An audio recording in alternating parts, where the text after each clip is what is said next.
with the Morrison Soil and Water Conservation District, and I've been working with Eric for a few years on getting to know his soil health on one of his fields.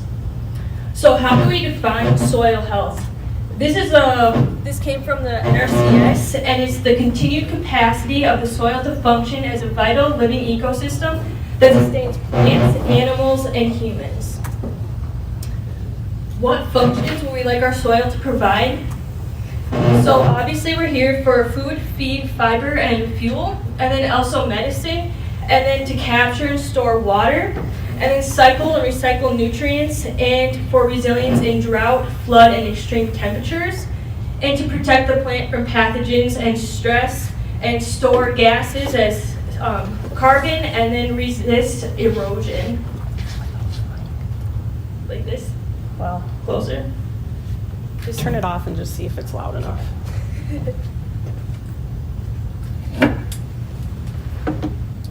So there are six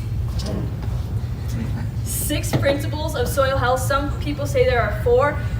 Oh my gosh, put that there. So it's to keep the soil covered, minimize the soil disturbance, increase the crop diversity, keep living roots in the soil, and integrate livestock. And then there are a bunch of different indicators. So the physical indicators I'll go into a little bit with soil health assessments that you work in the field. And there are bulk density, soil texture, structure, the stability of aggregates, the porosity, the plant available water, and then infiltration. And then chemical can be seen in Haney soil health tests, as well as biological activity, which is microbial biomass, the respiration, the community composition, and then the chemical pH, the soil organic carbon, and then the total nitrogen with the ratio, and then the cation exchange capacity.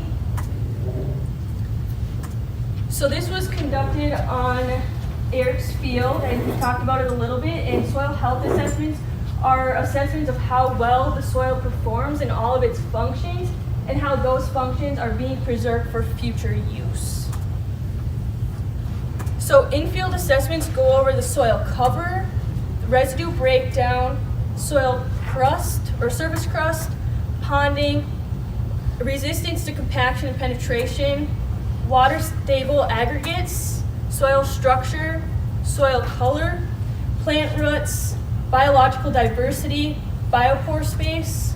So this is a study that's been going on for 2 years, and we'd like to continue this study. It started off as a study with some interns at Centra Sota, and then we continued it last year, and you can see here that after last year, we compared to a field edge which has it's rich in color and in the smell. It's kind of hard to describe, but it does smell earthy and looks more earthy compared to the field. And then you do want to see the residue breakdown, and you don't want residue from like more than a year or 2 of crop. And then you want to see those earthworms, and you can see that there's nice roots on that corn as well, which are all the indicators. But then you can go into the Haney soil health test. So this determines what nutrients are available and the soil microbes that are in the soil.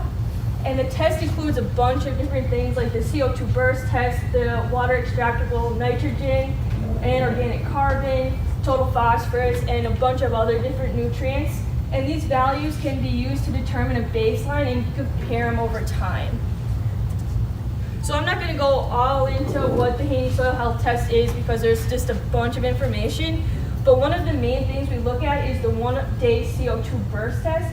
And it's the amount of carbon released in 24 hours when the soil is dried and then re-wetted. And it's the measure of how much microbial activity is in that soil. So just a little bit of a background.